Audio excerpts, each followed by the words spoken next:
Foolosophy with Marcus Crispin. And Dan Venti. Hell yeah, man. I jumped on the end there. All right. Eager beaver, baby. Yeah.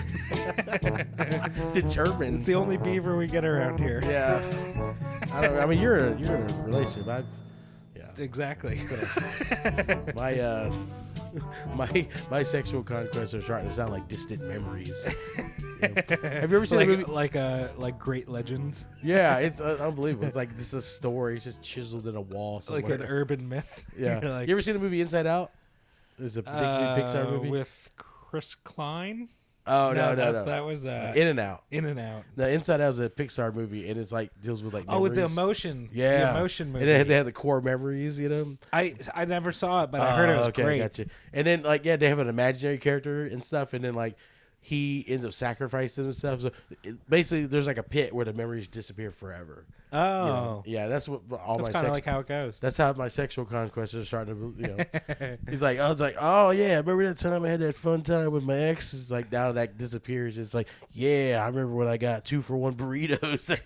That's the new sexual memory for me. Meals. Yeah, meals and deals, baby. Meals and deals. A solid nap. Yeah, exactly. Oh yeah, I remember when I had 12 hours of uninterrupted REM sleep. I napped the shit out of that couch. Yeah, I napped the shit out of that lazy boy. Yeah, because it's 2021. We got to be more open-minded. There used to be an old stoner comic in San Diego, and he used to have a joke, and it was he used to go, "I invented a time machine.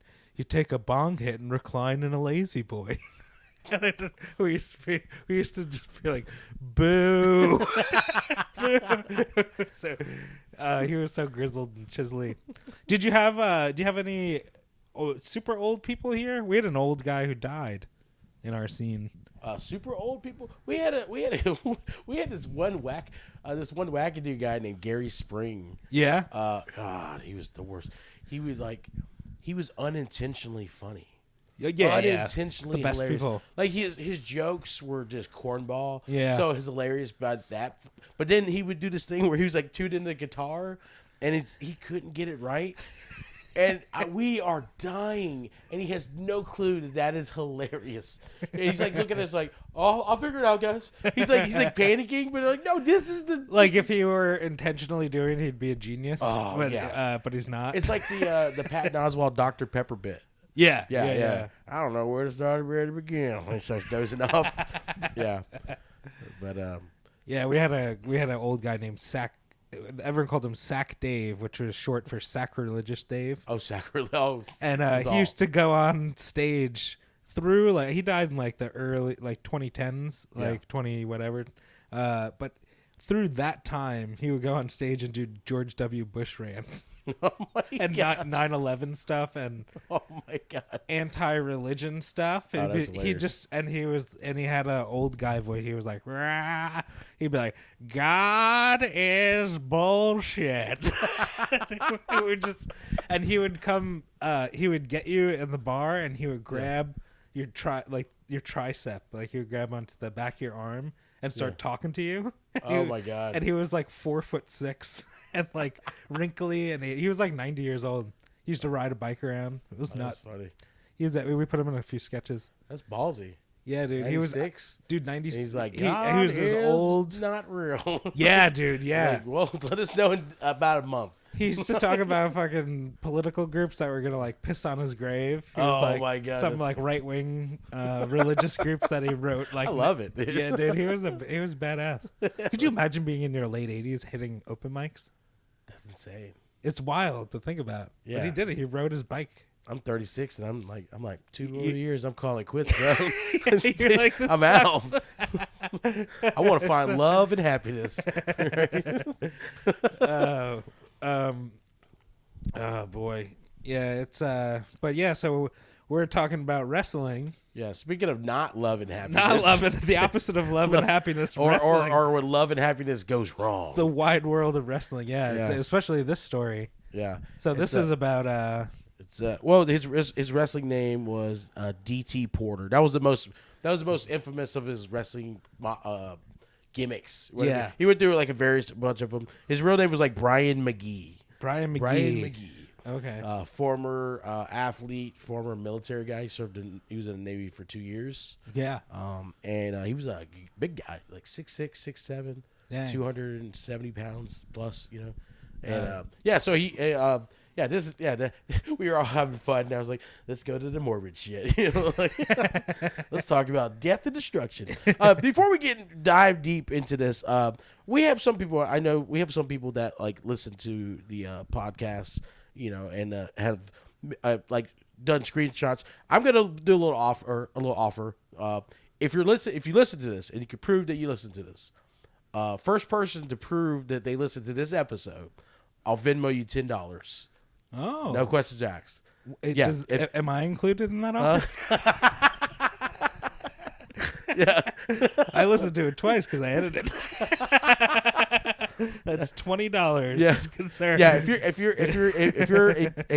a fan, I don't want to use quotations because it sounds like I'm like mocking them. Yeah. If you're a fan, A quote unquote. yeah, if you're quote unquote fan. What are you doing listening to us? If you're a Back listener up. of this, specifically this episode, before we get into the heavy stuff about DT Porter, if you could send us like a screenshot, post it, and we'll share it. I will tip you Venmo, and I'll Venmo you $10. This is like a legitimate Easter egg. Oh yeah, I love that. yeah. We gotta do more of this stuff. I was just brainstorming things, you know, kind of To build up the foolish nation. Yeah, build it up, man. But yeah, this is the Easter egg. If you get to this point and you're the first person to screenshot and send it to us, Become a fool and get $10. yeah, That's pretty and good. there's gonna be ones in I the hope future. Adam Bennett gets it because he Yeah. listens to this podcast and he's doing well. He doesn't need $10. Oh, okay, that's funny. I mean, but hey, I don't care how rich he is if he's still listening. Yeah. At the very least, he got a shout out. You know what I mean? Like, Yeah, no, it's awesome. He was the first person to send us a screenshot. Oh, okay, gotcha. showing, Okay, showing us that he was listening. right on. Yeah, so yeah, I just thought about that. That's something down the road. But hopefully a more needy fool. Yeah, more needy fool. If Adam, I love yeah. Adam. But yeah, I think down the road we're gonna do more. Or like I'm gonna do like you know, I'll send you a prize pack or something like Yeah. that. Yeah, because like Of like a cameo type video, we could do that. we can do A we can do full all kinds of shout-out. stuff. Also, I was thinking the prize pack too because I do a lot of picking and I find some pretty cool shit. That's you know? right. Yeah. So yeah, so I like that, like the merge the worlds too, but like definitely, you know, try to build listenership on here. All right, but that's a little Easter egg, and we're gonna go into our sad, depressing, deep dive. Back to sadness. Back to sadness. Yes. All right. Hey, I'm life. I'm about to kick you in the dick or clit. You know, like You know what would be the real sad thing if nobody nobody claims. nobody claims the $10. That'll be good. 2 years from now, some random person just goes, "Hey," I'm like, oh shit. you're like, This is my last $10. Ah. I really need this. I was Yeah. in a better place then. Yeah, I gotta go knock on the door of my neighbor and suck his dick. Hey man, I'll do it for 15. You got to do it twice because it's five a pop. Or I knock on his door. He's like, "Hey, I'll listen to the episode." You got to suck his dick and pay him and then $10. give him back to $10. Oh my god, Oh man, that sounds like the saddest That's the second Tales from Easter the egg. Crypt episode I've ever heard of. the little skeleton guy. Yeah. Suck his dick. I don't know how he sounds. He sounds shaky. Running and gunning and did some Tales from the coming. Crypt was great. I love that show, dude. They should remake that. Yes, they did. They should. Oh God, what was I? Oh, I thought of the best. You know how they're remaking a lot of classic movies, but Yeah. it's like the updated version, which usually means it's just like diversified a little bit. Oh yeah, they're like, yeah, we like Friday the 13th, but we need to kill a more diverse lineup of people. I thought of the best movie to remake, like do a black remake of. Oh, okay. And it's sacrilege because the first one is so good, Yeah. but I still really want to see it after I had the thought. Weekend at Bernie's. Oh shit. Could you imagine a black Weekend at Bernie's? Fuck. I like with like I don't know. I wish he was still alive. I would love to see Weekend at Bernie Mac's. Weekend at Bernie Mac. Yeah, there we go. Weekend at Bernie Mac's. Oh fuck. You'd have to the real Bernie Mac. It's terrible. That's it's weird that we even said that because like it's like today's like my comedy anniversary. Oh, really? Yeah. And the only reason Happy anniversary. Oh, thanks. Appreciate it. The reason I remember that is tomorrow is my brother's birthday. Yeah. Right. And then yesterday was the anniversary of the death of Bernie Mac. Oh, yeah. I started the day. He was so good. I started doing comedy the day after he died, and it bummed me out because it was like, oh, because he was one of. It's weird because anyone here like knows what I look like, and seen my material. Marcus is all the races combined. Yeah, but I'm for all. But if they had a police line, they'd be like, he's white, that type of thing. I look like you look what like I a do. Viking. Yeah, I look like I do, and my material is what it is. And one of my comedian inspirations was Bernie Mac. Dude, it's weird. So funny. It's so funny, but it's like you would think that would be one of my particular inspirations. But yeah, it was a bummer when I first started. I was like, oh, no matter how good, if I reached the the highest peaks of comedy, I'm never gonna meet him. And I was like, oh shit, that sucks. I know. It's sad. He was amazing. Yeah. I was very influenced by black comedy in Living Color. Oh yeah, Martin Lawrence. Yeah. Early Chappelle specials, but more so that the fun. I don't know. Martin Blue Streak. You love Blue Streak? Yeah, Blue Streak was good. You watch that if it's on TBS. Yeah, I watch. There's a lot of movies where you just like, well, and I tell you, the next hour and a half, I'm going to be watching the rest of this fucking movie. If Black Weekend at Bernie's was on TBS, dude, Black Weekend at Bernie's, I'd sit through the commercials. Oh man, you'd have Kevin Hart as Bernie, but you couldn't because you'd have to pay him too much to just be dead. Yeah, you'd have to have Kevin Hart and The Rock. Yeah. The Rock being dead, they have to carry his. No, they couldn't carry The Rock. Kevin Hart and The Rock as the people. Oh, okay. As the two guys. Who would be Bernie? Samuel L. Jackson. Yeah. Well, I feel like they would have to go with a more obscure guy because in when we get Bernie's known, but Terry Kaiser who played Bernie. Yeah, he wasn't a star or anything. Like Forrest Whitaker if he lost weight. Okay, that makes sense. I don't know. Yeah. Cuba Gooding Jr. That could be. I don't know. Yeah, someone it would have to be either a obscure person or someone whose star is kind of faded over time. Yeah, that would be a good resurgent role because I feel like I don't know, man. Yeah. All right. Anyway, that was just a thought. I saw it was on some streaming channel, and I was like. You know what this feels like? Like we're about to go into some sad, heavy shit. Yeah. This feels like we're about to break up and we don't want to. And we keep backing out of it. Yeah. We're slowly unpacking stuff out of the boxes. You know, pointing to stuff. You remember this trophy? We earned it at the bowling league. We had good times in that bowling league. Remember the mozzarella sticks? They were the best. Yeah. So this is a I wouldn't say a filler episode, but this is a lead up to episode to our grand finale on the merging worlds of pro wrestling and true crime. So we got an episode that's leading to our little coup de grace of this particular section episodes. We're talking about Brian McGee, aka DT Porter. Yep. So like we already mentioned, he was an athlete. He served in the military. He was in the Navy for 2 years, and then he got into pro wrestling. Obviously, because somebody, was like, "Hey, he should probably be a pro wrestler because he's 6'7", 270." Yeah, you got to do something. So he started pro wrestling in 2008, and at the time, basically the only companies in the grand scheme of wrestling were New Japan. And they had a bunch of indie promotions like Ring of Honor and all these ones I think I mentioned in other episodes. Yeah. But the two big ones in the United States were Impact Wrestling and WWE. Impact Wrestling was still considered Bush League compared to WWE. Yeah. So anyone who was anybody wanted to wrestle for WWE. Especially for someone this guy's size, WWE's probably looking at him yeah. And so they signed. He's like a Vince type guy. Yeah. Oh yeah. Just a Vince Boner, happened in real life. So they signed him to a developmental contract, and he was blowing up steam. He got signed to Florida Championship Wrestling, which was a almost like a surviving dinosaur of the territory days. Okay. In those days, that's when it was like the main announcer was Gordon Soley. The big champion in those days was Dusty Rhodes. And like that was, you hear the interviews like, listen here, Gordon Soley, and so at this point in 2008, Dusty Rhodes was no longer wrestling. He was relegated to a backstage role as like a talent scout. And he was like the main booker talent scout for Florida Championship Wrestling because he had such historical ties to that time frame or to that wrestling organization. And so they signed DT Porter, and he was doing hot. Pro Wrestling Illustrated, which is a big wrestling publication. Yeah. You've probably seen that's the one that's the one magazine, wrestling magazine, like most people around, have seen at like Walmart or something like that. They declared DT Porter. They always have the PWI 500, and it names the top 500. What did that stand for? Pro Wrestling Illustrated. Oh, okay. All right.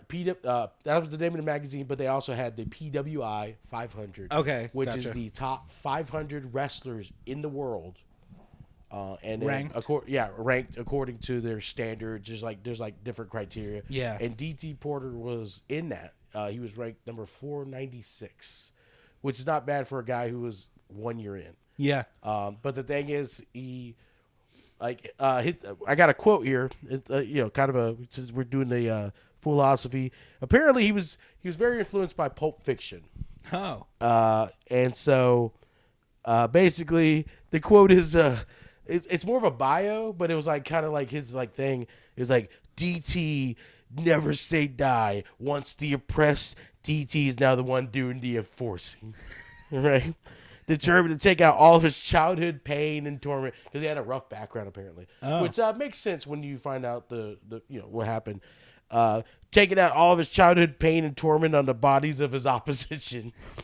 DT lacks mercy, and he does. And he will deliver great anger and furious vengeance on anyone who stand in his way. Now, if you don't know... You know my name? Yeah. Is DT Porter. DT Porter. When I lay my vengeance upon thee. Apparently going for the whole Jules Verne? Yeah. From Pulp Fiction. He has the bad motherfucker wallet. Yeah.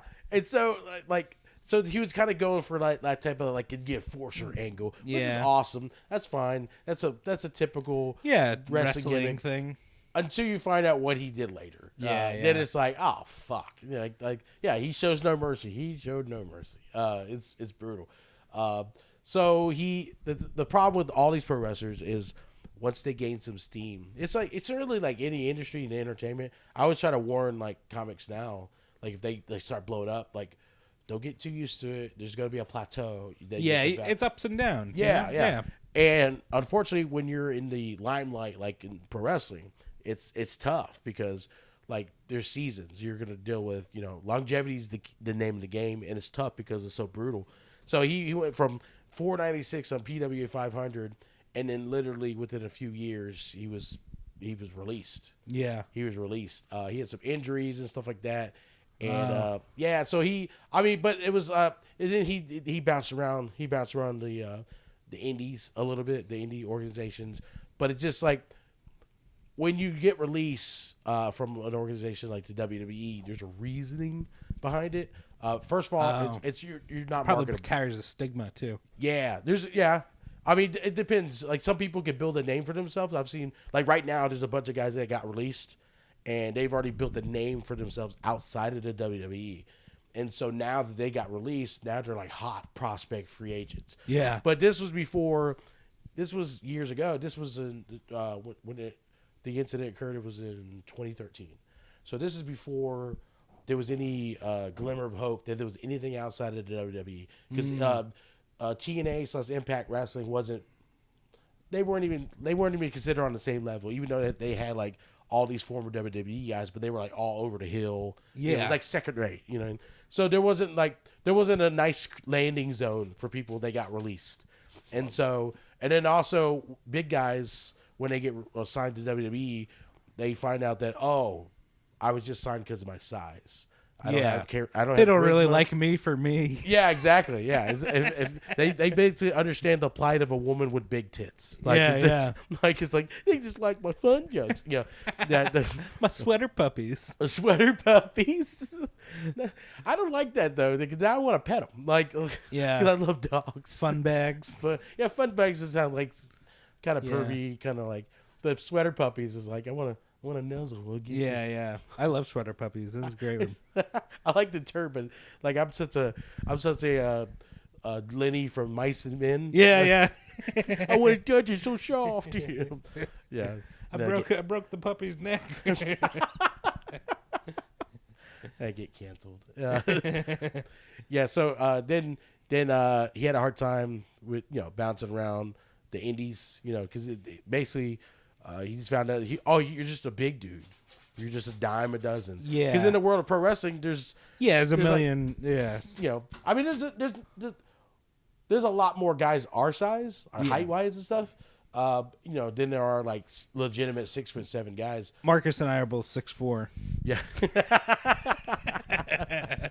We're 6'4" and strapping. Hell yeah, man! Just giant, big Triple H built motherfuckers. We also don't have working rulers. Yeah. It's thing's that broken. was a metric system. Yeah, It's we're 6 centimeters. 6'4" wide. Yeah.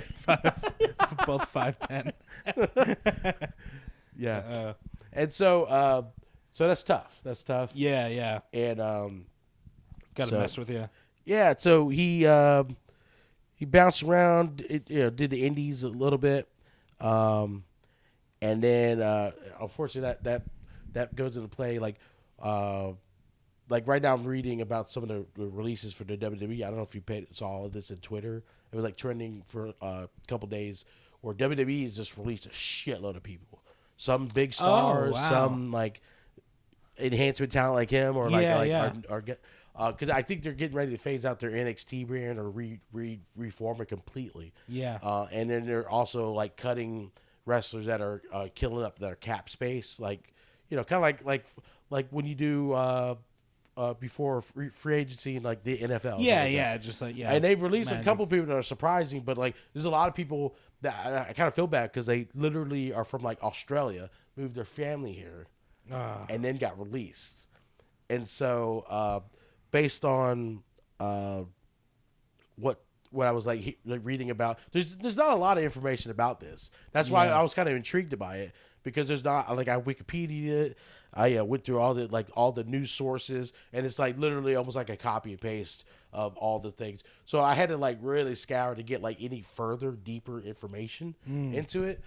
So basically what I was getting is that he got released and he tried his hand at the indies, but they were like, you're just a big dude. Yeah. You really can't move around that much. Yeah, like we got guys that are not bigger very than skilled. Yeah, we got guys that are bigger than you. You can do more moveset. They have Yeah. bigger name. They're more charismatic. They can got cut bigger, a promo. bigger sweater puppies than you. Yeah, they're giant sweater puppies. Yeah. They're like the Great Danes of sweater puppies. And You got 2 Siberian Huskies in them. and so stuff like this usually causes incidents. In like he had a girlfriend. He had a girlfriend. Yeah. Who was a live-in girlfriend, and I'm assuming he upgraded their where they lived.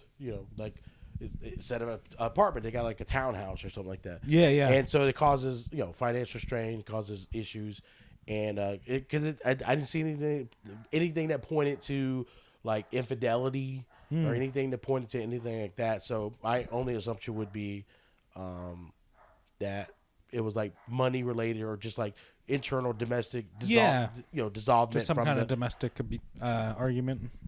So the original thing I read was that when he attacked her and fatally killing her, it was in front of friends, but it wasn't. Wait, so pause real quick. So we did the start or the cause of the conflict is unknown. It's just There's like this is just interesting. speculated. I just thought it was pretty. It was the brutality of the murder. Yeah. Is what caught my eye. Plus, it was I didn't really know anything about DT Porter. Uh-huh. And I'm a big wrestling guy. Yeah, like I didn't, I barely even heard about it. And then when I did further research, I wonder if they kind of tried to bury it or distance themselves from potentially, it. Yeah, potentially. I mean, because this was in 2013, so it's literally 6 years from the day from the Chris Benoit thing, which we will go into in the next episode. Yeah. So, and then literally 2 years later, he had the Jimmy Snuka. I mean, this was not a good time frame. For WWE it's a lot of like incidents. Well, them, and then also them like covering up murders and shit, or like suppressing murders. So basically, unknown cause of argument. But it wasn't like infidelity. But based on the timeline of his release in 2012, and then the incident, it had to be like financial. Yeah, it could be. Yeah, definitely. I mean, it's speculative. It's more of like a conspiracy theory. But it makes sense if he's in between jobs or potentially struggling, and especially if they were accustomed to a more expensive lifestyle, and then and apparently they had bickered a bit because he did something after the murder that was. It was alarming, but it wasn't too alarming based on their fight history, their fighting and stuff like that. So let's see if I can. So what happened with the murder? Okay, so timeline? Let's see. I got the timeline. Okay, so July 24th, 2013, they got into it in front of their residence, and it got real heated, and then Brian McGee repeatedly stabbed his girlfriend. Try to get her name. Bianca McGahee, who's 25. He was 29. I thought he was. I thought he was older. Yeah. But he was 29 years old, and it was just the brutality of what he like. I mean, that first of all, a guy of that size, and he had like a large knife. And he like repeatedly stabbed her in the neck and torso, like out in front of it wasn't in the house. Oh my god! It was just out where people could see it. He just started stabbing her, like basically like the sidewalk area, and then it's very okay. So there's a lot of hints of this that almost feel like very O.J. Simpson. Yeah. Okay, because he stabbed her in the neck and torso like a bunch of times. He was like alternating neck torso? Just like we're furious. And I mean, it was like vicious too. And so imagine. Yeah, he's so strong. With anger plus his size, I mean, just really getting in there. And then he apparently during that time frame must have taken a picture because once he was done stabbing her, he left. And then 30 minutes later, he posted a zoomed in shot of like bloody sliced up flesh where you couldn't tell whose body it was. If it was him that got cut, like it was basically like I saw the picture. Just a wound on an arm. It was a wound, and he made that his profile picture on Facebook 30 minutes later. Holy shit! Yeah, so he goes and stabs her, leaves, but he must have taken a picture during or after or whatever. And leaves because people call the neighbors saw him stabbing her and shit. Yeah. And so they call the cops. He leaves, and in that time frame, posted a fucking bloody flesh photo as his Facebook profile picture. That's nuts. And then I guess they find out where he's at, and then goes on a high-speed chase where he crashes into an apartment complex. Wow. Yeah, they chased him for several miles. And then he ended up like crashing through a fence or something in an apartment complex near I-75, which is basically all this happened in Tampa. Yeah. So the murder happened in Tampa, the chase happened in Tampa, the crash happened in Tampa. They took him to the hospital. They basically in Tampa. Yeah. No, in Oklahoma. They wanted to give it. We don't want no murderers here. We don't want them to recover too fast. Yeah. And so they patched him up, whatever, and then they wanted to make sure he was still alive, and then then he was processed for murder charges, and she died right at the scene. She died at the scene. I'd imagine. It was like I said. Weirdest thing is, I got all this information, but it was that same amount of information, but it was literally. Did he move her body? No, he left it out there. Yeah. So he took the picture out in the open? Yeah. Wow. Yeah. So yeah, it was. That's not. That's yeah. he's like. And even then, there's still a lot of information. There's like I said, I've went. I'm acting like that's the most shocking part. No, I mean, But this I mean, is. I mean, it's all of it's shocking. It's unbelievable. It's unbelievable. But like, it's unbelievable. That's not more of a known story. Exactly. I had to like, first of all, I put DT Porter. Because I forgot what caused me to even find out about this in the first place. Google's did you mean P.T. Barnum? PT. Now I want animal cracker cookies. It's like, go to Happy Stuff. No, I know what it was. When we were starting the all the episodes, I wanted to. I basically put like wrestling scandals, wrestling murders, or something, and it sent me to a link for this. And that's how I got the name. I was like, all right, we'll put that on this episode after all these other ones. And like, so when I was looking up information for this, I could find it was like literally 7 news sources or 7 different links, all copied and pasted the same information, basically. It was like, it'd be like I hate when that happens. Yeah, so it'd be like if we did this episode, yeah, and then 7 other podcasts did the same episode, but it was just they literally regurgitated verbatim the same exact episode. That's what it was. It was really weird. So there was a couple other ones. There was like a message board on one of them where I got some more information where they're like, I think it was domestic or I think it was financial. I didn't see anything about infidelity, and if it wasn't any verified source. So when he crashed, they just arrested him. Yeah, because they had all the information about his vehicle and stuff, and he did it like in front of his apartment or his whatever that townhome. Man, yeah. And so and then eyewitnesses, and basically, the judge for the court case. I mean, it got like moved through immediately. There wasn't like a prolonged court thing or anything like that. Wow. I think the judge presiding the case was like, there's enough evidence here. Yeah, it was like clear. And he, basically the presiding judge ordered a stay of life imprisonment, insisting that in this case life should mean life. Yeah. Crashed his car. Yeah. And then initially friends and family, they were unaware. First of all, that Bianca was murdered. But they weren't sure if it was him that was the source of the picture. Like he was showing his wound. So everyone was like messaging him. Well, this is why he's already murdered her and he's being pursued by the cops. Yeah, like, hey, and families like, hey, you okay? Hey man, you okay, man? I thought we were gonna go to Cracker Barrel Tuesday. You know, like. Oh man. Yeah. Love Cracker Barrel. Yeah, it is so weird because I didn't expect to actually see the link. You know, when they like, I saw like I've looked up like links to murders that I've seen like on Investigation ID and stuff like that. Yeah. And they're like, and then like, because there was this guy who like shot and killed his ex or something like that, and then he put her dead body as his profile picture, or something like, or cover photo.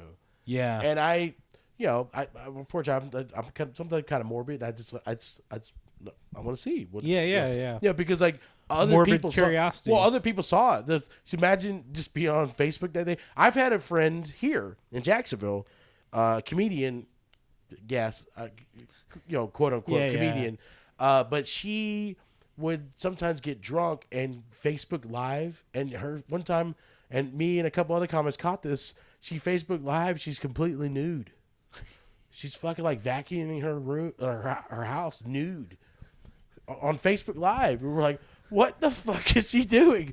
It was this insane. Strange chore to do nude. Yeah, it was. And then I guess like, better than cooking. Oh man, Jesus.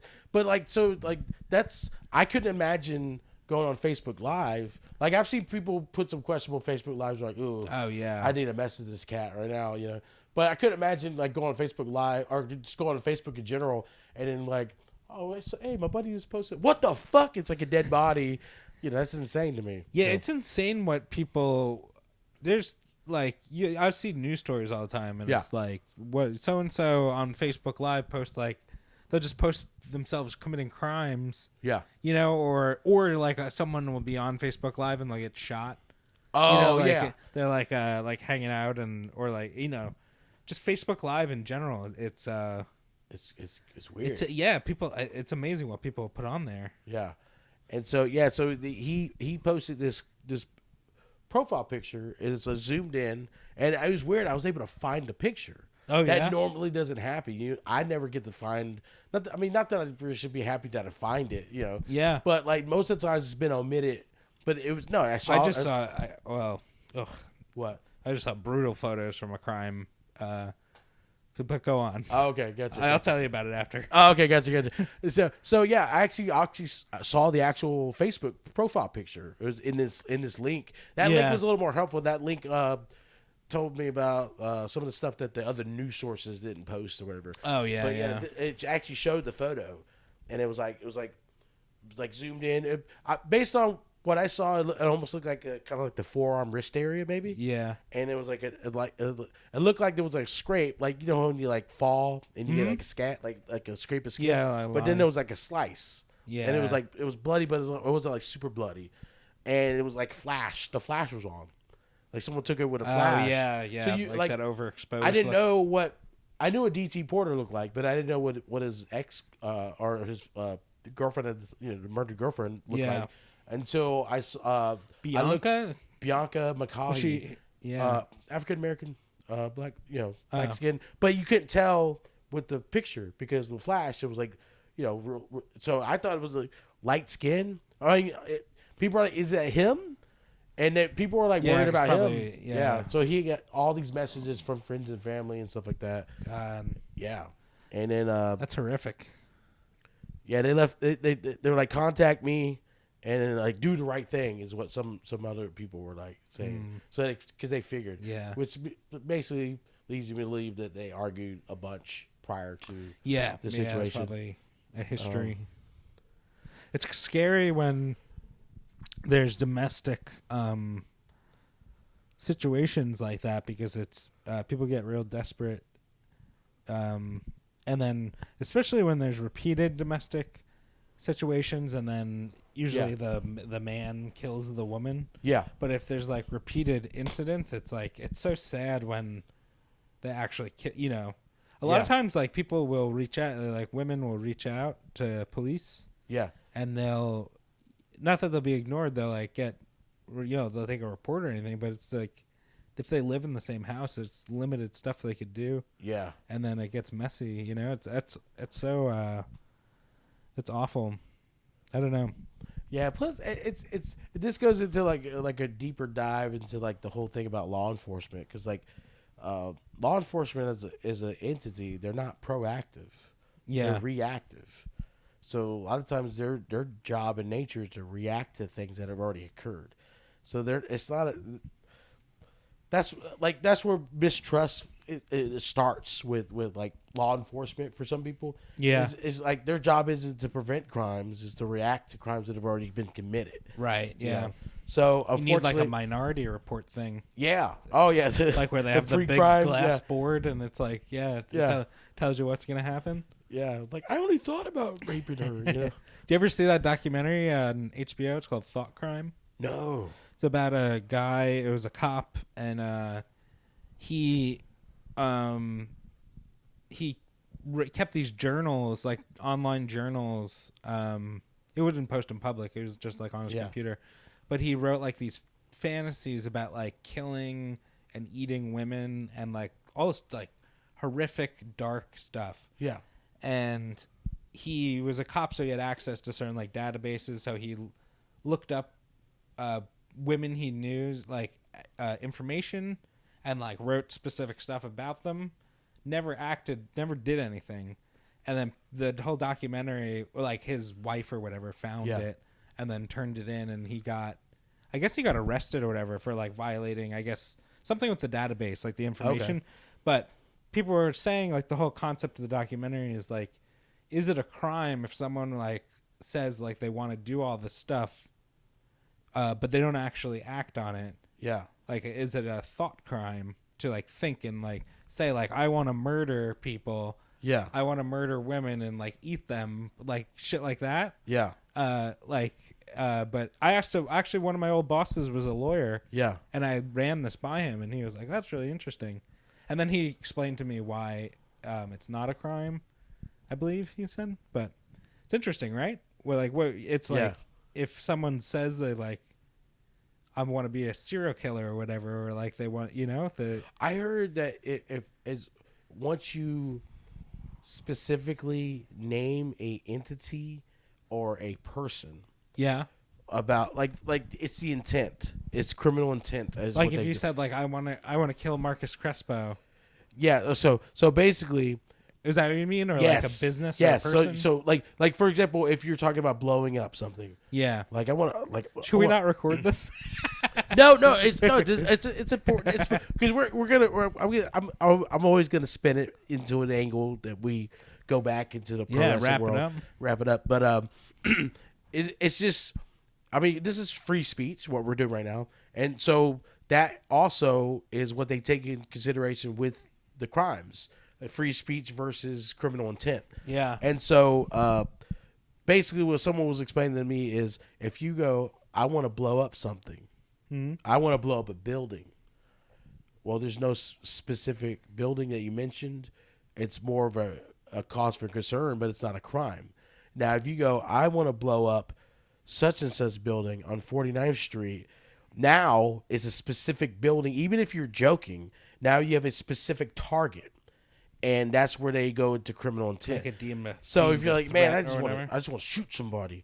Well, that just sounds like you're having a rough day. Yeah. But if you go, I want to shoot Dan Venti, like, oh well, Dan Venti. How could you? Yeah, like it's just, and so that's now. I'm not a lawyer, obviously. I'm just a fat dude that does a podcast with my buddy. Yeah. But like, I was told that basically I'm paraphrasing, but I'm an idiot, so I don't.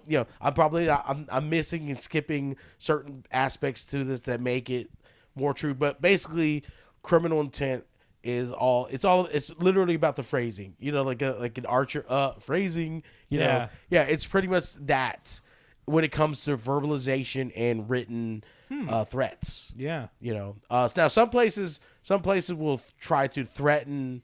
Like, no, you said you want to shoot people, but like in the court of law, they go by this specificity. Specific. Wow, I can't say words. It's terrible. But yeah, so that's basically the gist of what my understanding of what someone explained to me a while back. Yeah, is that there's that case with the girl who texted her like boyfriend friend guy. Yeah. And he was like, I'm suicidal. And she was like, go ahead and kill yourself. And she was like, why aren't you killing yourself? Why don't you go ahead and do it? She like urged him. And he did it, right? And he killed himself. And then she got arrested. And then that case went to court. Did she actually get convicted, though? I think I know they tried her for so. it. I don't know if they actually convicted her for it. I'm pretty sure they got her for something. I don't know. Yeah. That's that's a strange gray area. Well, I think if I remember correctly, and like I said, I'm just an idiot, but like if I remember correctly, they didn't get her for manslaughter or whatever type of thing they're trying to get her for. They did get her for online harassment. Oh, okay. Yeah. I mean, it's still a crime. It's still a crime, and then in this situation, I think she ended up getting like a year or so or something like that, because online harassment is like normally like a misdemeanor, but online harassment that leads to the death or the harm of someone else, I think is like something. It was something interesting like that. But those are very important. But I mean, especially for podcasters, because we say a lot of dumb shit. Like we were just talking about the pre-crime thing, and I made a little joke about like, I didn't mean to rape her, because I was just thinking about the whole thought process, the thought police, and that is like, you see a cute girl at a bar. And like your mind's like, oh man, you think of lusty things, but like if they do like thought police stuff, like I wonder what her sweater. It's what it look like. And now the thought police are like looking at me, looking at her boobs, that type of thing. I'm like, oh shit, that's a crime? Like that's weird, just creepy. Or if thought police existed, me in traffic. Oh, dude, I would be the next Ted Bundy or whatever. I mean, or fucking worse. I mean, cause like me in traffic is the worst person ever. Like I'm a fairly most people are like the worst versions of themselves. Yeah, but I'm an amplified version of that. It's not good. Like I'm like Pol Pot, which is crazy because mentally. you drive a lot. Yeah, I don't like. I drive, but I don't like traffic. Oh, okay. So you're cool driving. The commute is fine. I like the commute, but I don't like traffic, and I don't like jackasses cut me off and stuff like that. And then like how we spin it back into the wrestling angle is the blurred line between gimmick and reality. Right. So you had this guy who, like I said, I couldn't find too much about him, but from my understanding was he grew up in a rough environment. He grew up in a rough environment. Then he became an athlete. He became an athlete, so like he garnered respect again from his peers because of that. Then he joined the military, where they literally train you to kill, and then he got into wrestling, and his gimmick was this enforcer who was obviously influenced by, a very violent film, with the Jules Verne, and it's like the weird blurred line of reality, like how do you mentally funnel these guys? Because a lot of the episodes we had were guys with rough backgrounds that were brutes, big brutes and stuff. Yeah. And then the nature of their job is to, choreograph, beat up people. But I mean, it's still wear and tear on the body and definitely on the mind. Absolutely. Because like we're gonna talk about Chris Benoit, and definitely going to talk about like mental health, the effect of that, because that episode's gonna have a lot of conspiracy theory angles. Yeah, we mentioned jokingly one, but like, but this is like we don't also know what the wear and tear of the body on DT Porter. Did he have similar things with his mind with the CTE? That's true. So it's interesting. I mean, nothing's excusable. Murder's murder. But like, you have to take some things into consideration. Yeah, you wonder. I don't know. But that was interesting. Yeah, that was a great. It's a great episode of a lesser known story, but probably should. Yeah, like I honestly, this is probably the first episode that I had to really do the amount of like research just to get the basic information. The same article 4 times. Yeah, just to get the basic information about who he was. It's literally all the articles were like just saying, like regurgitating the same stuff. Like he wrestled for WWE, former wrestler, and he's PWI of 500. Yeah, 496. That was on like 6 or 7 different articles. I'm like, that's unbelievable. Same little bullet points. Yeah. Well, thank you for tuning in. Someone report back to Marcus. Yeah, definitely. Yeah, that offer still stands if you're still listening. First person to screenshot that you basically are listening to this episode. Screenshot it to either Dan or me individually, or the Foolosophy Instagram page. Yep. And then, at Foolosophy Comedy. Yeah, and we'll look at the timestamp to see who the actual first person was. Yep. And then I will Venmo you $10. No questions asked. Hell yeah. Well, thank you for tuning in. And Hell yeah. Never forget. Never forget. It's cool to be foolish. Yeah, just like 9/11. Never forget. All right, that's a terrible way to end this. Jesus Christ. It's wow. What a way to dismount like an asshole. I think that was a thought crime. Yeah, that was totally. All right.